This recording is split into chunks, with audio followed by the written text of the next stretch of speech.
Bonjour, bonsoir à tous. Cela dépendra de la citation ou ya point oyo yozwi pona ko yambangai na ndako na yo to na esika oyo disposer tango po oyoka nini oyo apôtre des nations ko koloba na mokolo ya lelo. Vraiment pona ko kende molai te na nginda yebisa bino boye ba yebanso bazwi occasion ya koyoka ngai nazali apôtre des nations. Je crois qu'à on a le biboye, qui déjà monté manayo pour apôtre des nations, à Zalakate. Mais comment il est apôtre des nations? Non. Donc on a ce qui total dans Mukanda Zambé, donc on trouver dans Galates 2:8 tant au Pierre Paul à Zokolobake. C'est lui qui a fait de Pierre l'apôtre des circoncis, c'est celui qui m'a fait aussi l'apôtre des nations.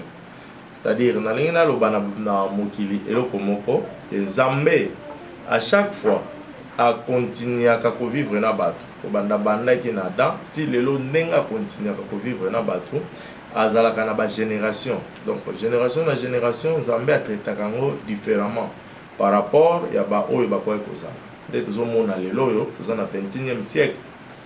Charnellement même ceux qui contrôler ou retrouver que ba chose ils ont marché de perte na ba oyo ezaki comme le passé.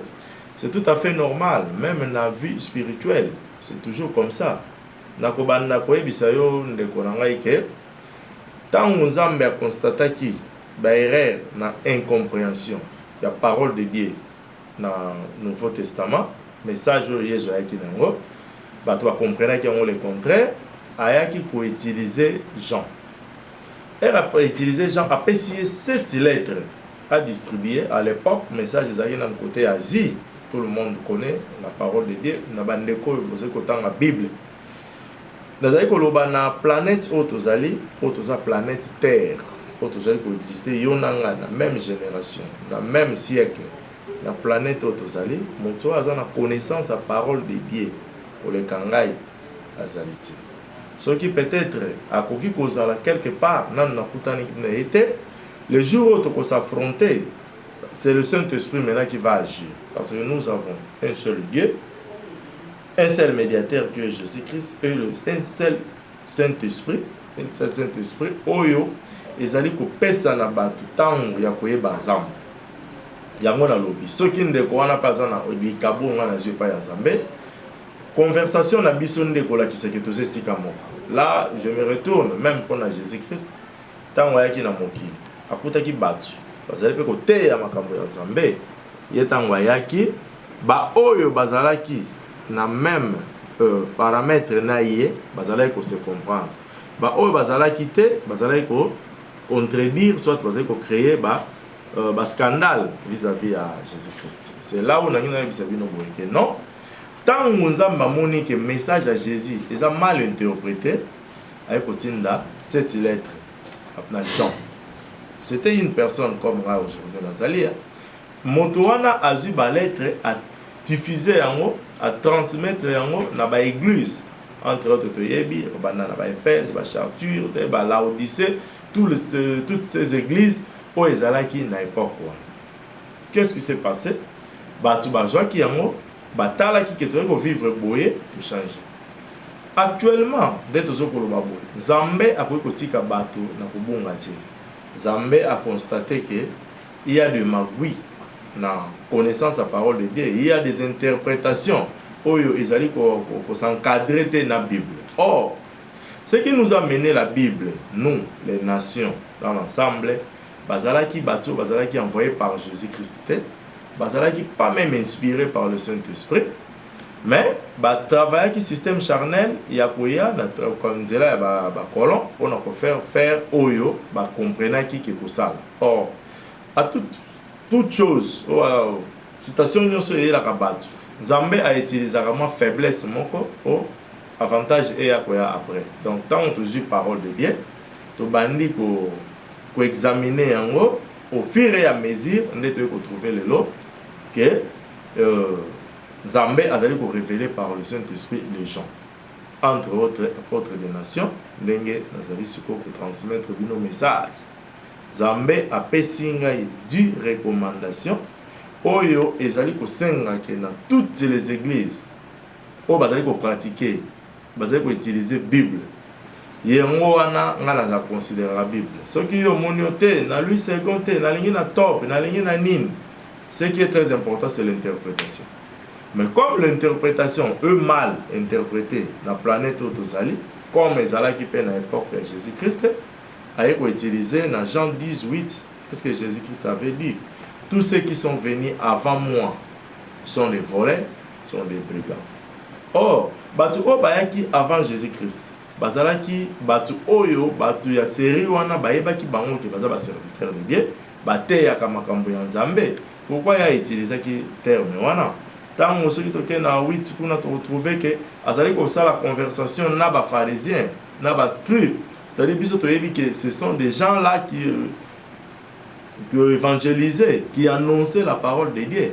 Mais il y a que vous faites la volonté de votre Père qui est le diable. Tout le monde est au Tawapi. Et c'est là qu'il y a une interprétation à Mabé où Jésus a constaté qu'il y a un moki. Tant que il y a un prophète qui a prophétisé pour nous.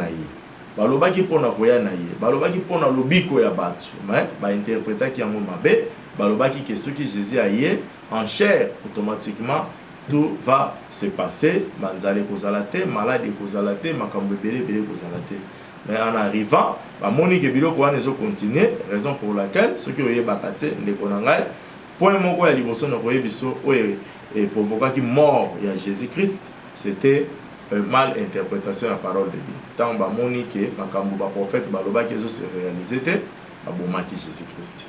Donc, le lopé, nous avons constaté que la parole de Dieu est mal interprétée. Dans le même point, dans Ouezaki Kala. Tant que Bande Konabiso, le lopé, interpréter la parole de Dieu pour garantir les gens, Babilo Koyamokili. Il y a des pasteurs, des serviteurs de Dieu, au Basali Kolobake. Ceux qui ont une église naïe, aux assos locataires, aux anda. Ceux qui ont une église naïe, aux assos receveurs, aux comme patron. Ceux qui ont une église naïe, au comme aboy. Mais les gens ne comprennent pas que Batouana, Bazali, un évangile mal interprété. Parce que Nzambe a pour kolingate que Moutou abunga. Mais Moutou, il faut sa connaissance à parole de Dieu. Ceux qui ont un exemple retrouvé, que Pierre et Jésus, dans le temple, Bande Kobaïla qui est paralysé. Un paralytique, il faut bika. Jésus a dit non, tes péchés te sont pardonnés. Mais tu vas trouver qu'il y a un homme mabé. Tu vas dire bika. Jésus a dit qui est bon?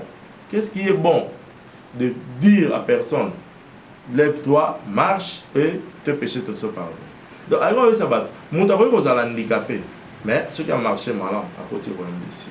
Mais mon taboué vous allez normal, mais ce qui a attendu le malin monté à côté de la décès. C'est-à-dire, ils ont bilo comme utilité, bande konangai, ou yobino vous allez pour garantir battu. C'est là, et quand ça va, on a beaucoup de Zambé. Non, Zamba lobi nangai boué, annoncer le monde. Que 10 recommandations, bande koba banda, pour pratiquer, tout ça les yango, parce que yango nde ekoki komema battu, na royaume des cieux.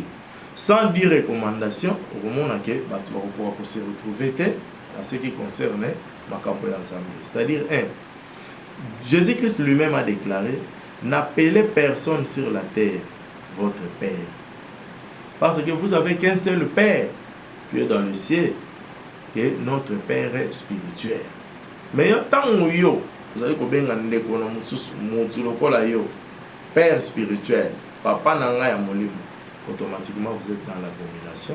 Ndeba détail oyo tukozwa na la prochaine occasion oyo bondi malisusu koyo kangai nini oyo Nzambe alobi na transmettre na pai na yo oza musika mususa koloba non pona nini okei na YouTube pona nini olobi na non. C'est la façon sur laquelle montakoyi koyo kangai facilement parce que là où moi je suis on a atteindre yo. Donc, le message en Zambé est allé diffuser dans la position au roi. Pour la deuxième recommandation, c'est là où il y a un landinga lelo. Pour comprendre que l'erreur est belle et ça la katina yo mais yo pourquoi? Parce que deuxième recommandation, c'est allé pour yebisa biso que Zambé a lobi na ngai yebisa monde. Et loko o ezali ko boma bango lelo, bazali ko ça la comparaison. Ya batu ya kala na bino batu bozali lelo bino bozali ba nation batu wana bazala ki peuple na ngai donc biso tozali na tina ya kokende ko de rakate na Ancien Testament. Donc c'est-à-dire Ancien Testament ezali livre ya ba nation ti. Miloko nyonso ezakuna na kati. Ça nous concerne pas. Biso tondimi Jésus par la foi. Là c'est Paul qui avait déclaré ce que kolanda ngai na ba émission oyo koya sima na kopesa ba détail, ba verset, to se partager. Besoin na ngai ezalaka ko imposer te. Besoin na ngai ndenge nzamba tindaki ngai koloba ezalaka po yo bisiko yebi koyeba pe ko interpréter. Ce qui interprétation na yo ezalaki moke mabe nde okozwa connaissance exacte ya parole de Dieu. Alobi na ngai ke no bato ebele bazali kokende kosalela l'Ancien Testament pour aller bénéficier de dîmes. Or, tant on a instauré le système de dîmes, on a troisième recommandation. A instauré le système, on a pour tout ça les langues, on n'est pas sûr de ça. C'est une loi pour la bande de biso, un peuple d'Israël, biso ba nation, tous allés par la grâce, dans la grâce, va tirer à mon côté. Biso tous a battu. Oh, il faut utiliser ba verset au Zambé à l'obi que Nazali ko sepela, on doit faire ça na molim, appeler ça na esengo, et na volonté na et or dime ezali loi oyo bati bazali. Maintenant ce que nazongi mokesima na retrouver que bandeko oyo bayelaki biso parole de Dieu entre autres lelo et ba église na bango toyebi yango tobengi yango ba église de blanc entre autres des catholiques des néo-apostoliques des armées du Sali, toutes ces églises là oyo bayaki bango bayaki na enseignement oyo bayebaki kuna ya Trinité, Dieu le Père, le Fils et le Saint-Esprit. Mais le lot, ce que tamboli, on retrouve que l'église basali sous son Trinité et l'église ezali na un seul Dieu qui est Jésus-Christ. Parce que la connaissance ouane, comme moutaye liyo Bible, ayaki nango a expliqué yo bon. Yo siko yo oyebi ndenge mosusu par rapport à connaissance ouana. Ikoki kokuta wapi? Connaissance ouana oyo biso oyo bato bazana yango lelo. Et où tu wapi? Moi automatiquement je suis clair de dire que c'est pas poussé par le Saint-Esprit que les gens ont parlé de la part de Dieu. J'accepte. Ngai zambeta ngwatindi ngai alobi na ngai te ke kende au créer christianisme na kutiamo. Il y a des chrétiens oyo avant ngai na ya bandimela ki déjà Jésus. Kondimela na bango Jésus. Eloko ezali ko kende na muke mabe ezali interprétation ya bandeko oyo bayaki avant ngai. Tous ces serviteurs oyo bayaki avant ngai nalobi ke basalelaki esprit te mais basalelaki connaissance ya père spirituel. Moto oyo akotisaki na église ndenge ayebisa ye ndenge pe ya ndimi yango moni ba église ebele eza na ba doctrine différente. Donc na minute oyo ozozwa explication que Jésus-Christ a fait 33 ans sur la terre. Maintenant on a posé une question, on est à quatrième recommandation. Yo ola kisana verset nini bato bayelaka yo Bible oyo yo tangaka basaki mindele balobi na yo yo pozui obandi ko expliquer yango bato que Jésus sala 33 ans. Ce qui tozui Bible mobimba pour vérifier ozo trouver te esika nini bakomaki yango. Po eza recommandation na kwa koyebisa oke na suka kuna na 10e recommandation ezali ke apôtre des nations enseigner monde yebisa monde que enseignement oyo bazali ko enseigner ezalaka kaka directement na Bible. Tous les pensées humaines oyo bato bakotisa yango wana nde Nzambe atindi elongwa. Eloko eza na Bible te ndeko na nga wana nazoko aviser mes collègues soi-disant serviteurs de Dieu que kolinga te o enseignaka par rapport à pensée humaine oyo or spirituel ebisaka mais avec les écritures. Jésus-Christ n'a pas fait 33 ans sur la terre. Jésus-Christ a vécu 31 ans, c'est-à-dire une année pour comprendre un verset oyo ekozala. Donc Jésus-Christ a envoyé et instauré le système, abolir le système à prophétie. Il y a un moni et il y a un prophète.